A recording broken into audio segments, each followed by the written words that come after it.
Sha Nacino is a global speaker and a founder and host of the HR Summit Global Authors Summit, and the World Gratitude Summit, the biggest virtual learning event with 15,000 plus participants from 49 countries. Sha has inspired over 100,000 people globally in countries including the Philippines, Hong Kong, US, Singapore, Maldives, Malaysia, and India. She has served as a speaker to global brands like Johnson & Johnson, HSBC, AXA, USANA, Sun Life, and many more. In 2019, Sha was awarded as the Female Entrepreneur of the Year presented by the United Nations Global Entrepreneur Council and Women's League Foundation. She was also awarded as a Distinguished Toastmaster, the highest award given by Toastmasters International to its members worldwide. Sha is a speaker who is known to move her audience with her well-thought-out, engaging, fun, and easy-to-understand talks that include tangible action plans. Sha marries her background as a former bank employee with her journey as an entrepreneur and a professional speaker, so that her stories relate to employees, entrepreneurs, and leaders alike. An author of 15 books, host and producer of the Author's Voice podcast, the creator of online courses like the 90-Day Book Writing Challenge and the 90-Day Speak to Thrive Challenge. Sha is incredibly grateful to have been given opportunities from a humble background as bank employee to a global speaker and a global proponent of gratitude. In this journey, she has worked with and interviewed renowned thought leaders like Jack Canfield, Dr. John DeMartini, Andrew Matthews, Dr. Ivan Misner, Ron Kaufman, etc. Let's all welcome best-selling author, global speaker, and the founder of the 90-Day Book Writing Challenge, Sha Nacino.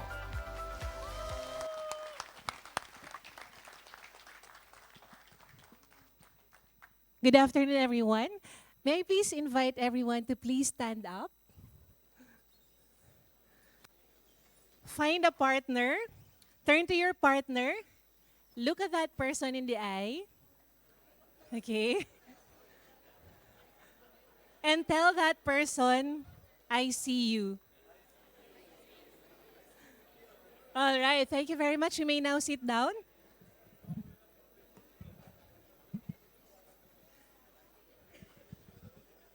So I just want to make sure I'm being heard at the back. Is my voice clear at the back? Can you hear me clearly? All right, thank you. I don't want to leave anyone behind.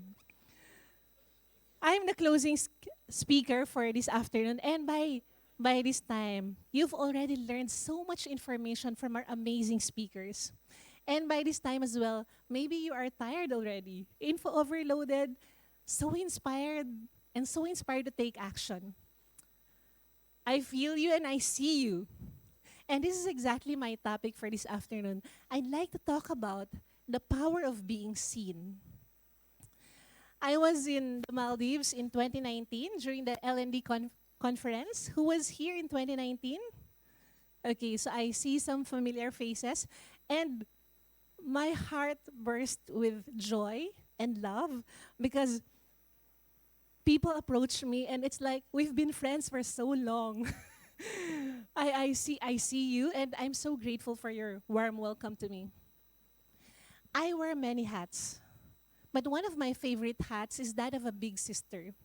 This is me and my siblings. Can you imagine? I have siblings who are 20 plus years younger than me. And when they were about 2, 4, 3, 5 years old, their favorite phrases were this: Ate Sha, look at me. Ate Sha means big sister Sha. Look at me. Look at what I'm eating. Look at what I'm painting. Look at what I'm drawing. Look at me. And sometimes they would even hold my face like this. Look at me. These children, wanted to be seen. And we were once children. We also had these needs when we were children. And guess what? We still have these needs up until today. One of my best buddies, Oprah Winfrey, has interviewed over 37,000 people, the likes of Barack Obama, Michael Jackson, and some of the celebrities like Beyonce, etc. And at the end of her interviews, they would often ask her questions that all boil down to, how did I do? Did I do well? Was that okay? In other words, these people, big people, also have that basic need. They also wanted to be seen. We all want to be seen. Regardless of our economic status, our background, our age. I know a lot of you here are in your 20s, early 30s, or maybe you look like early 20s or early 30s, even if your age is way beyond that. Regardless of our age, economic status, position in our company, we all have this basic need. We all want to be seen. And this was confirmed by the attachment theory of John Bowlby's. He said that we have 5 basic needs. And these are our 5 basic needs. We want to feel safe. We want to be seen. We want to be comforted, valued, and supported. And guess what? If these 5 basic needs are not met, we become insecure. And that is why sometimes we continuously strive for success. Once we achieve something, we get promoted, we want the next promotion. We want the next. And we may not realize it. It's because deep down, we're looking for something, a basic need that was not met. And we think those needs can be met when we achieve all those external successes that the world tells us about. But the truth is, these are all basic needs. The First Lady of the Maldives got it really right. As a leader, she understood 2 of our basic needs. And this was evident with the questions she would ask herself every single day, right? She would ask, how can I be a source of support and comfort to people? So remember, to be comforted and to be supported, those are our basic needs as well. Have you ever felt unseen? Maybe you posted stories on your Instagram and you wanted your crush to see it and he didn't see it. Oh my God, 24 hours is expiring and he hasn't even seen it. And then once you see that he saw it or she saw it, you'd feel giddy with excitement. And then you will post again because he did not even communicate with you. She did not even communicate with you. Just the thought of you seeing that the person you wanted to see your stories saw it gave you feelings of joy, right? Who can relate here? What does it mean to be unseen? Maybe you're talking to a friend and she was not listening and you felt unseen. Or maybe you're in a group and you're all contributing ideas and your idea was not acknowledged and you felt unseen. Or maybe sometimes we are the ones making other people feel unseen. And this is evident, for example, when we enter the mall or a building and a guard would greet you, "Good morning, ma'am. Good morning, sir." Do we even look at the guard and say, "Good morning," too? Or the cleaners in the building. Do we see them and say, "Thank you for cleaning this restroom"? Sometimes we don't realize it, but because we're so busy, we're so focused in our own lives, we also make other people feel unseen. I arrived in the Maldives a couple of days ago, I think the other night, and this was taken at almost 12 midnight. Can you imagine this was taken at 12 midnight? We all look so fresh, right? When you're with people that you love to be with, you get energized. So this was Fatih, Afif, and Ali, and we were having a conversation at past 12 midnight, and I really loved what Afif said. And I want you to guess, okay? Afif said that when they are scouting for a venue, one of the things they look for or they check is this particular thing. What is that? Can you guess? Yes, toilet, of course. Judrop knows, right? Toilet. And I was surprised because I also organized events before pre-pandemic and I didn't really bother to check the CR, the toilet. And I already consider myself super OC when it comes to organizing events, but I failed to really look at the restroom. And then Afif said, if you want to be world class, it's not about what you do big time, but it's about what you do every single day. Nothing, and he added, nothing is too small. Nothing is too small. And in an organization, no one is too small. The guard, the cleaners, these people that we often overlook or maybe sometimes overlook, they are not small. Because if the guard is not there, then we will feel unsafe, right? If someone would, how would we focus in our work if we feel unsafe? And if we work in an environment that is so cluttered and so dirty, how can we focus at work? So everyone in the organization matters. So imagine if we work in an organization where everyone feels seen, every single person, every single individual in that organization, how would that organization look like? For me, you will unlock fearless possibilities. And later on, I will show you what those possibilities are. I'd like to share with you how it looks like to be unseen and to be seen in the workplace. Okay, so I'll give you an example. And I want to share a story. I'll call it the tale of two leaders. When I was a fresh graduate from university in the Philippines, I worked for a multinational bank. And my colleagues warned me. So I worked in the call center department of a bank. And my colleagues warned me that on this certain day of the month, every 15th day of the month, there is this group of clients from our sister company who would call us up. And these types of calls are so stressful. And true enough, every 15th day of the month, I would see pens in the air from frustrated colleagues. I would just hear a sudden, okay, it's not that loud, but it's too loud.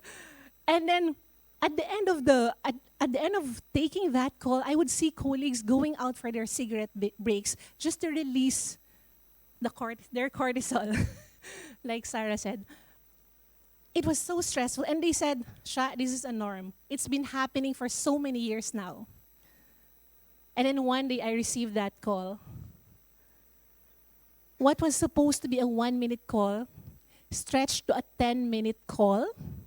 And by the end of 10 minutes, I was so frustrated, so pissed off. I also wanted to throw the pen up in the air. And I needed to cool down before I take another call, or else I would pass my irritation to the next customer, right?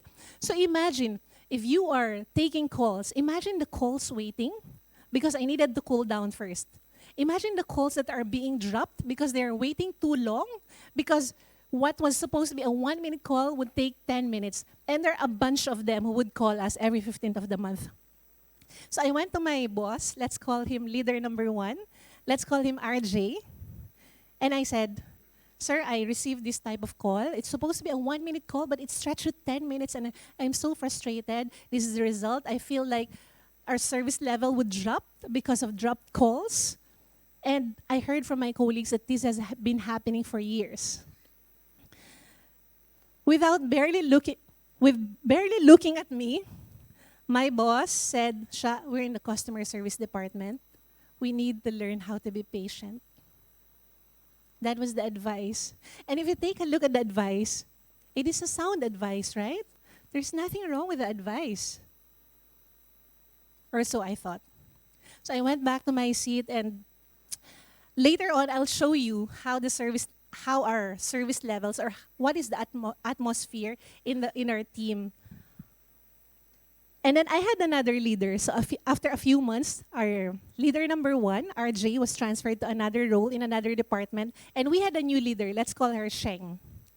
And on that magical day, I received another call. Again, what was supposed to be a 1-minute call stretched to 10 minutes. And I went to my boss. I said the same thing, exactly the same thing that I told RJ.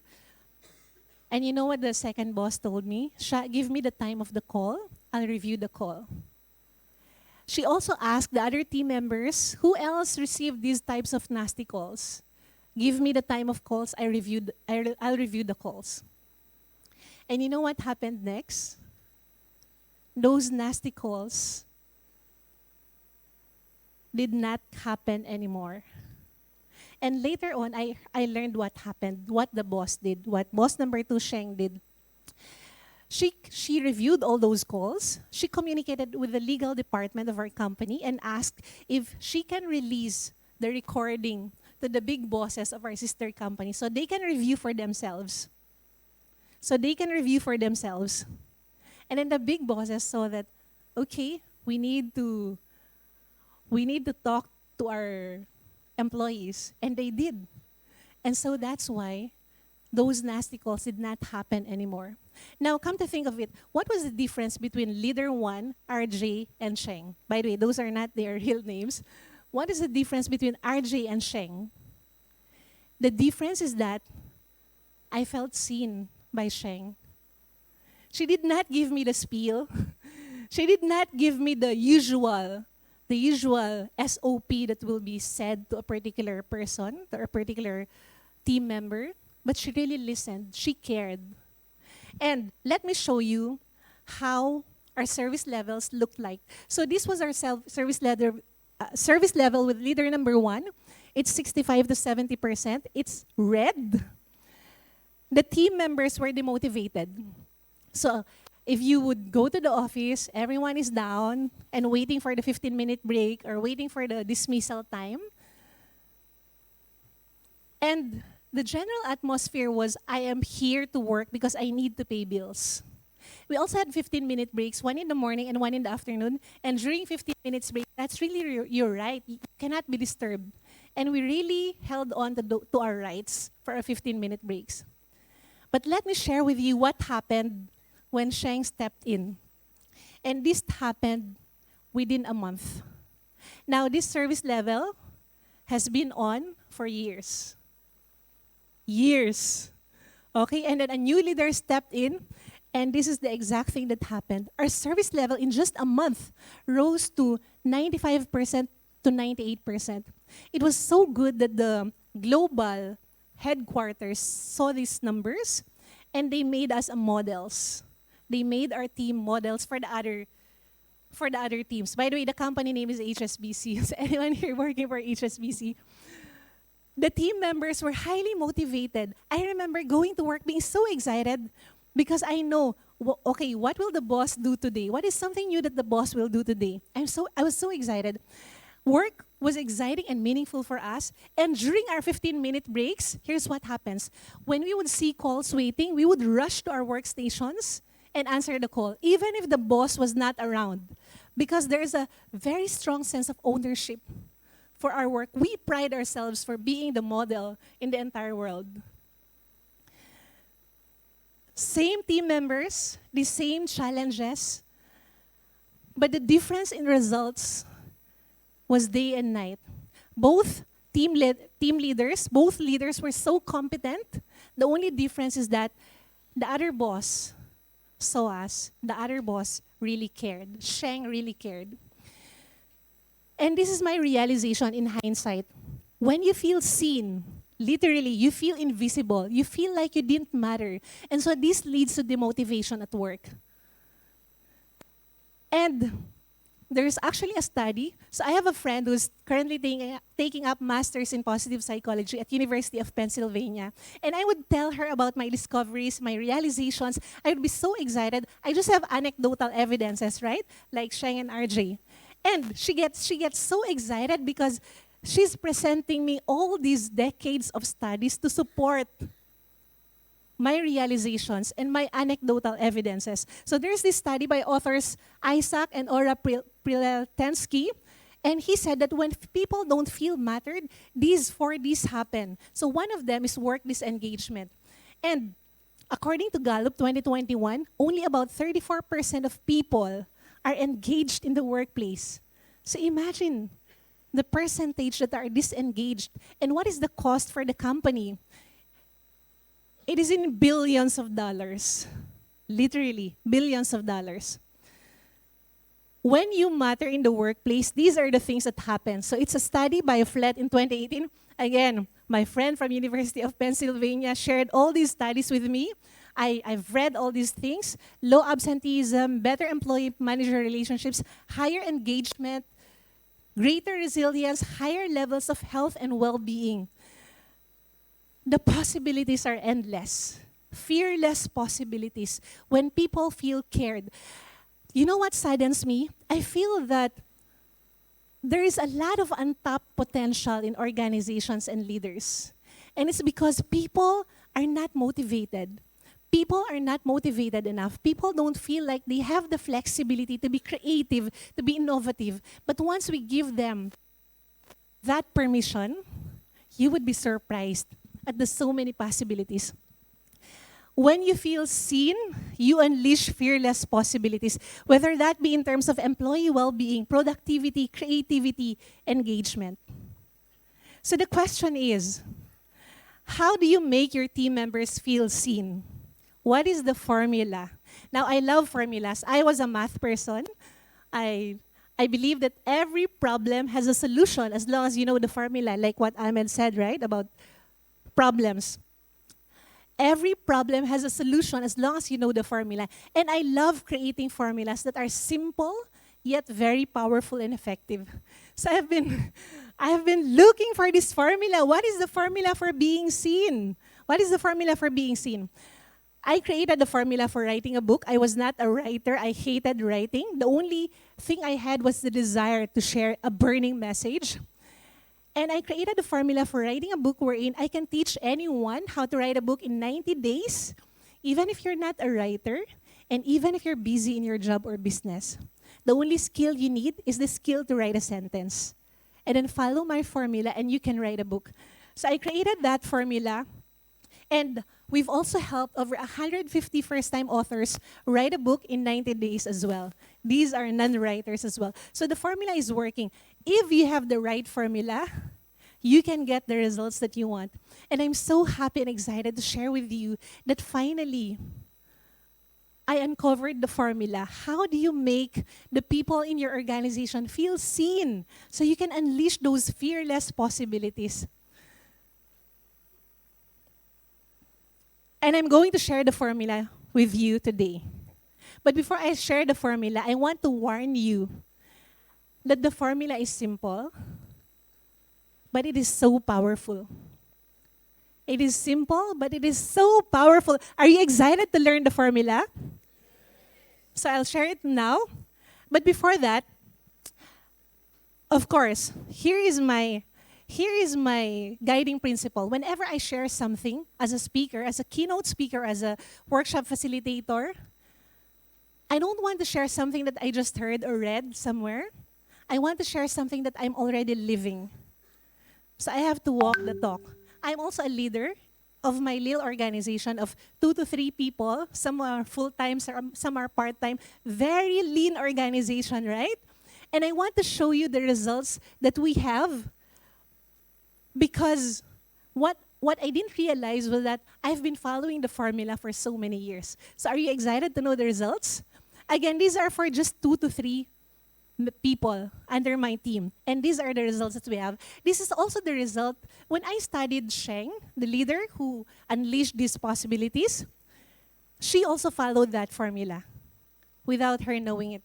So with a very lean team of 2 to 3 people, about this time, 3 to 4 people, we were able to organize the Global Authors Summit with over 500 participants in person. We were able to put up the HR Summit Global. Afif was one of the speakers. And we had 10,000 virtual participants from 32 countries. World Gratitude Summit with 15,000 virtual participants from 49 countries. So this is the fearless possibilities that I'm telling you. And again, it's just 3 to 4 people, right? In your organization, you are more than 3. You are more than 4. You are probably in the hundreds. What if every single member of your team is seen? So this is the formula now. Are you ready? Okay, so this is $1 million formula. Okay, I'm going to give it to you right now. To unleash fearless possibilities, the formula is simple. Lead with care. And what does care mean? C stands for clarity. It means people are clear about their vision, their values, and the voice. Karen touched on vision, on clarity earlier in her talk. Voice, who are the voice that needs to be heard? Who are the voice? Whose voices need to be heard? Not just the employees, but also the leaders and also the organization and the stakeholders. There has to be a balance. So what we don't want to do is to undercare the employees, that they don't feel they matter. And at the same time, we don't want to overcare, right? We don't want to overcare because we may be cuddling them too much and they may be so lax and lenient. I want to thank my good friend Avi for helping me with that. We brainstormed my talk. Clarity. Next is appreciation. If the culture of gratitude is so strong in your company, oh my God, a lot of things could potentially happen. Responsibility. It means there is high level of trust, no micromanaging, and no blaming as well. Which means that if something happens, if an employee member messes up, he doesn't need to cover up. He doesn't need to sugarcoat the wrong that he did because he knows that that meeting is meant to find the solution and not to blame him or her, right? E stands for excellence. The standard is excellence, not perfection. And it is so clear to the team members that you allow room for errors and exploration. A while ago, Ritu talked about Amit, who is such a good leader, but he lacked those 5 aspects. And I was trying to analyze what Amit lacked, and I could also summarize it into one word. His team members felt unseen. He was too focused on what he wanted. The team members felt unseen. So this is the formula which I can expound into a workshop. Or if you would like to connect with me, just reach out to me. So the secret to unleashing fearless possibilities in your organization is to make people feel seen by leading them with care. But here's the thing, the first person you need to lead with care is yourself. A lot of times we are expecting our company, our boss, or maybe our colleagues, or maybe our team members to appreciate us. I wish my boss would appreciate me. I wish my boss would do this or that. I wish my company would give me this or that. What I learned from psychologists and psychiatrists, I forgot his name, oh my gosh. I forgot his name, but he said that what we crave from other people the most is actually what we crave from ourselves. The first person who we want to see us is ourselves. I only learned this when I did my self-love journey. I would always want for other people to appreciate me, to applaud me, to validate me. And I didn't realize that it was actually me who was not validating myself. And when I learned how to validate myself, I did not have to crave for other people's validation. And later after my talk, I'll have my little celebration party in my head, telling myself, good job, Sha, I'm so proud of you. No matter our age, we still have our inner child. Remember my siblings, Abby and Kyle? We still have our inner child within us, and our inner child wants to feel safe, seen, comforted, valued, and supported. And we can give that to ourselves. So ask yourself, what would make my inner child happy? This is the skill that we can teach ourselves, and then we can teach our team members as well. What would make my inner child happy? Let me share with you a personal story. I love to sing. Who among you here loves to sing as well? Okay. I love to sing. I have been singing every single day since I was about 3 years old, and I would feel so alive when I sing. And I remember when I was an active member of Toastmasters, every time I would deliver a speech, I would inject a line or two from a song. And you know what my evaluators would tell me? Sha, can you please stick to speaking? Stop singing. And later on, I learned why. Even my family members, my papa, my brother, my friends would tell me, Sha, stop singing. And I learned why. It was because I was tone deaf. And I also told myself, okay, Sha, stop singing. And then one day, I met someone in a coffee shop. His name is Jerome.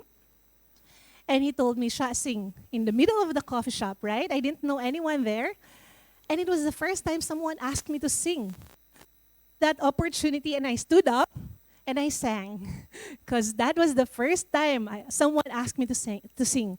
And you know what Jerome said? Sha, you have a beautiful voice. You are meant to sing. And I almost fell off my chair. What voice did he hear? right? Because everyone was telling me, stop singing. And I finally heard that I was tone deaf. And Jerome happened to be a voice coach, a singing coach, who has coached some of the best singers in the Philippines. I hear you. Don't worry. I'll share with you my beautiful voice in a little while. So, they said stop singing, but this guy said sing, right? And I showed you a picture of the Global Authors Summit 2019. There were about 500 people. I decided to sing live in that event. The day before the event, I was so nervous because no one wanted to hear me sing. I didn't even let anyone hear me sing. Not a single one, just Jerome. And I called up Jerome. I asked him, Jerome, do you really think you can sing? He said, yes, Sha, you have a beautiful voice, sing. So I sang in that event. And when I was singing, a lot of people were crying. And I didn't know why. Was it because I was tone deaf indeed? But later on, I learned why. They said that they felt every word I said. They were so moved by the song. So, one time, I was in Boracay, one of the beautiful beaches in the Philippines. And I didn't know how to swim. I was just playing with the waves. Imagine you're in a beautiful beach, you don't know how to swim. Until now, I don't know how to swim. And I said, how about I create music videos? So I told my coach, and he said, go for it, Sha. 2 days later, I was with a team of professional videographers, complete with their drones. Remember, that was my first time to do music videos. And I talked to these videographers and I asked them, how many music videos can you shoot in one day? And they said, for a professional singer, we can do 1 in 1 day. And I said, can we do 3 in 4 hours? They said, let's try. And that was a good enough answer for me. So here's the thing. When you learn to accept yourself, who you are, when you learn to love yourself, everything about you, your strengths, your weaknesses, your weirdness, your insecurities, your dark side, when you learn to accept everything, you become fearless because you're no longer afraid of what other people will say. I know that a lot of my friends, especially singers, would raise their eyebrows when they see me sing, right? But I don't care. I just want to let the child in me feel happy, to connect with my inner child and let the child in me feel happy. Now I'm going to share with you my music video. Okay? If you feel like singing, if you feel like dancing, feel free to do so. We've created 30 music videos in a span of 18 months. And I did that part-time just to play. Okay, so I'm going to share you now the music videos.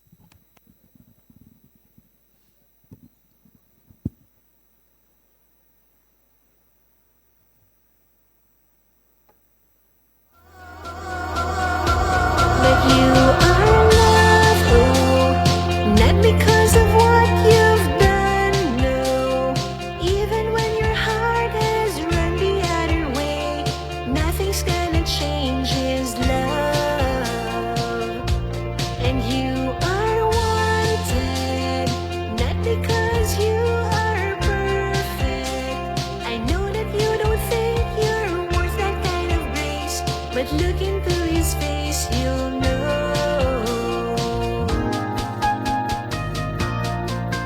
There's a kind of hush all over the world tonight. All over the world, you can hear the sound of lovers in love. You know what I mean? Just the two of us and nobody else inside. There's nobody else, and I'm feeling good, just holding you tight.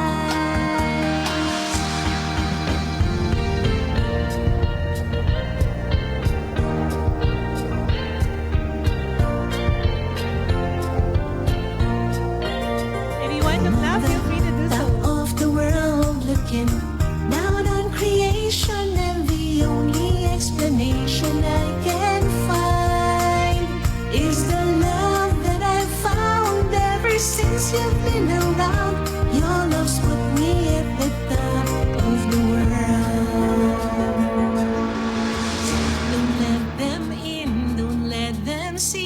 Be the good girl you always have to be. Conceal, don't feel, don't let them know. You can sing Well, along now if you they want. know. Let it go, let it go. Can't hold it back anymore. Let it go, let it go. Turn away and slam the door. I don't care what they're going to say. Let the storm rage on. The cold never bothered me anyway. If you feel like dancing, you may colder, dance. and the rhythm's got you falling behind. I let you say, I wanna dance. The music's got me going. Ain't nothing that can stop our move. Yeah, let's break our plans and live just like we're golden and rolling like we're dancing fools. We don't need to worry, 'cause when we fall, we know how to land. Don't need to talk the talk, just walk the walk tonight. 'Cause we don't need permission to dance. All right.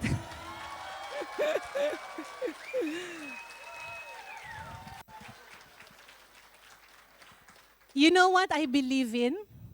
I believe that when you connect with your inner child, you will untap who you really are, your inner resources, like what Karen said. Because I believe that at your core, you are creative, you are fearless, you are brave, you are brilliant, you are innovative, you are loving. And a lot of times we forget this because of the so many voices we hear. So I invite you to connect with your inner child. There's this movie, Avatar, and one of the scenes that really touched me was when Jake finally saw his second son. And he said, I see you. Because before, he would see his son as a troublemaker, good for nothing. And this is also our desire. We desire to be seen for who we really are, not for our stereotypes. I send a newsletter to 210,000 people every Tuesday. You may scan the QR code if you want. And I address everyone through their first names. And sometimes I would meet them randomly, and they would hug me as if we've been friends. And I really apologize because we've never met in person, but they felt seen because of the newsletter. I want you to look again at your partner a while ago. Okay, and I'm ending in a few seconds. Look at your partner a while ago.